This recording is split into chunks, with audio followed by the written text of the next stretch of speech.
Welcome to Truck Chat, an interview series coming to you from Work Truck. I'm Lauren Fletcher, executive editor of Work Truck, and today we're here to chat about the future of electrification as it applies to commercial work truck fleets. Today's episode is sponsored by Isuzu Commercial Truck of America, and chatting with me today is Brian Tabel, executive director of marketing. We're here to talk about electrification in the work truck fleet industry, a popular topic as of late that carries some heavy opinions. To help ensure that commercial fleets get a real-world picture, let's take a moment to look at some of the concerns, what some of the other potential solutions might be, and what the future looks like for alternative fuels and work trucks. Welcome, Brian. I'm really excited to talk with you about this timely topic. Hey, Lauren, how are you today? I'm doing wonderfully. Fantastic. So, when we look at electric vehicles, with volatile fuel prices today, it has its benefits, but there's also several concerns, mainly cost, range, and infrastructure. And I think addressing these concerns and what's being done to make changes in this space is really important. Not all electricity is produced the same, and some ways of generating electricity are still far from green. Fleets need to look at well-to-wheel emissions, and that includes the source of their fuel. It's clear right now that some chargers are greener than others, depending on where you live, including this concern. What are some of the top problems you see with electrification today? Well, I think you hit kind of the nail on the head with some of the hot ones. From the standpoint, you have infrastructure, to get the chargers in place. You have that range anxiety as well. And then one kind of a one for me that I think is an issue that's really not being talked about much is the roads. Our roads were really never designed to handle cars or trucks that weigh 2 or 3 times what they do today. So, and our roads aren't the best around the country as it is. So, I think those are some of the key things that we all need to look at in regards to electric vehicles. And, I think when it comes to electric vehicles, I feel like I have a handle on how my gasoline or diesel vehicle will respond to harder acceleration, use of heating or air, towing a trailer, other basic driving duties. But when I get into an electric vehicle, I feel like there's still just a learning curve that needs to be done. Yeah, absolutely. Range anxiety is a real thing. If you're running a vehicle and you got the heat or the grade of the road, but more importantly for us in the commercial truck arena is the payload. So as a vehicle has a payload and increased payload, that's going to degrade the range that the vehicle can go. Temperature has a big influence on a battery usage and it's charging. So, if it's colder out, it doesn't charge as fast. If someone's using a heated seat and heat, obviously that's another arena. So, if your route was typically, let's say 100 miles, and your vehicle has a 150-mile range, you could come into some concerns with range anxiety depending on for all those reasons that I just talked about, could be a concern. So I think that'll change over time. And, kind of like computers and cell phones and everything, as we continue to buy them and use them, the technology continues to grow and accelerate. And I think electric vehicles will be there as well. And I think, one of the benefits that you can see from electric vehicles is data. A lot of fleets need data and analytics when it comes to how far their vehicle can travel. And that includes, refueling needs and times. And I think this is a solvable problem based on the fact that you can get some of this data a little bit more easily when you're looking at these electric vehicles. Yeah, for sure. A connected vehicle is going to be a really important thing. I think some of the bigger fleets have been connected with their vehicles for quite some time, but I think the single point user will see these benefits as well because they'll be able to monitor and understand their vehicle and how the vehicle is being used more often, or in this case, every day, how they're operating the vehicle in ways they can improve or different things about, maybe a route one day during the week versus another. So again, that connected vehicle is going to be a really important factor as we move forward with communicating with the customer and the customer understanding the vehicle a whole lot more. And continuing a little bit more with some of these challenges, you really can't ignore The challenge of infrastructure. While it's growing, more dependable charging stations are still needed with the current range of today's electric trucks, including infrastructure. What needs to be changed to help make this a more viable possibility for today's work truck fleets? Yeah, that's probably the biggest issue that we have in front of us is the infrastructure in charging these vehicles. And I think I'm here in Southern California.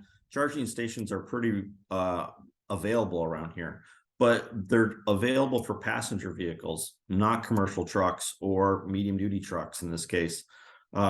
So if a vehicle does have to go out and it has to come to a charging station, it can't necessarily go to a passenger vehicle charging station because I'm not going to be able to get my 24, 26-foot van or reefer body in there to charge it up.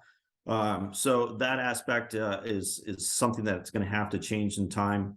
But probably the most important is the wiring or the cabling for the electric companies to be able to put enough power at these charging stations to be able to support the needs of the driving that people will be doing.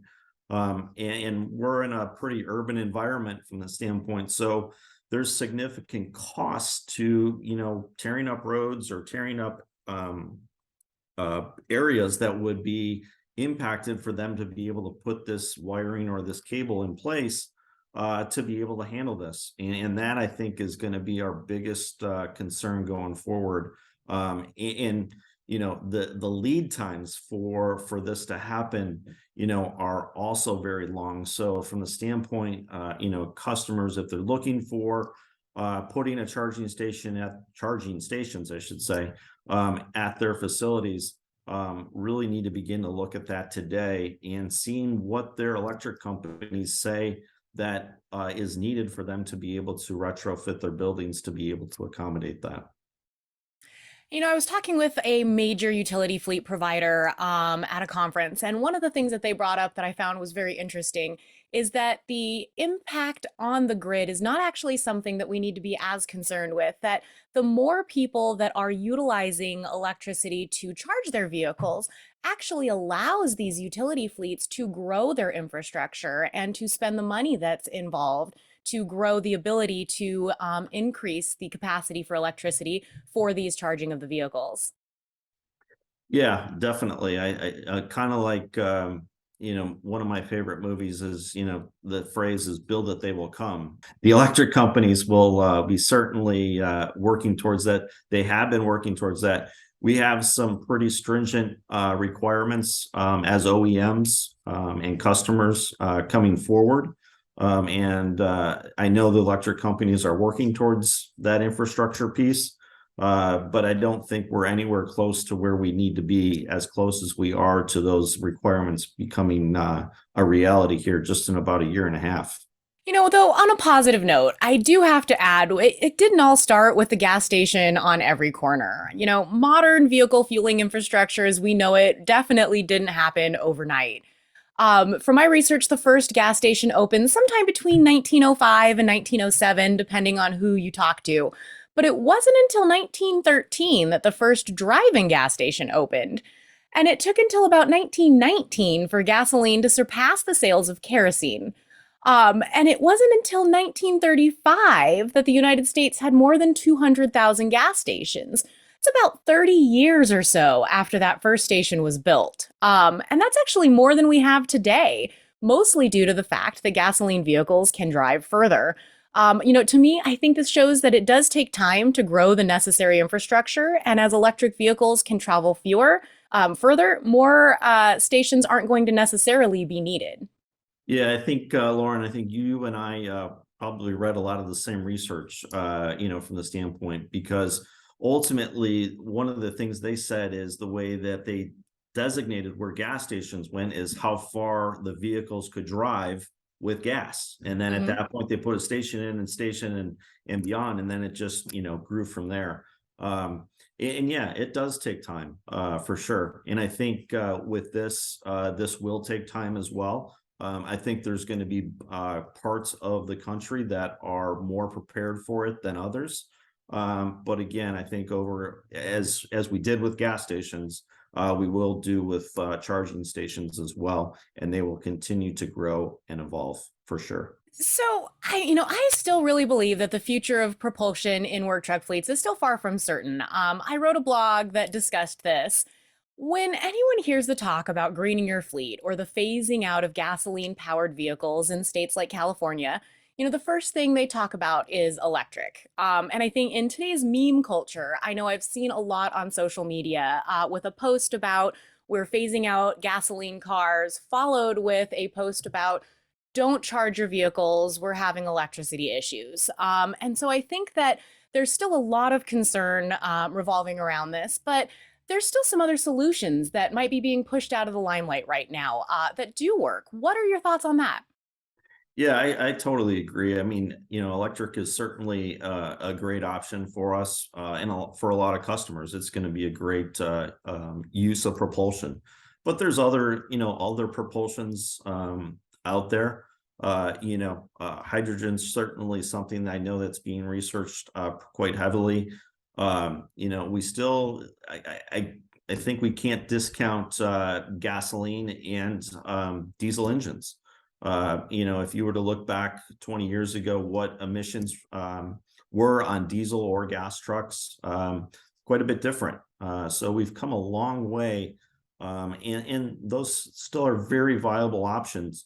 But as we continue to move forward, we have to look at different technologies, and there's technologies out there that we probably don't even know about yet that probably will make it into our vehicles, in the very near future.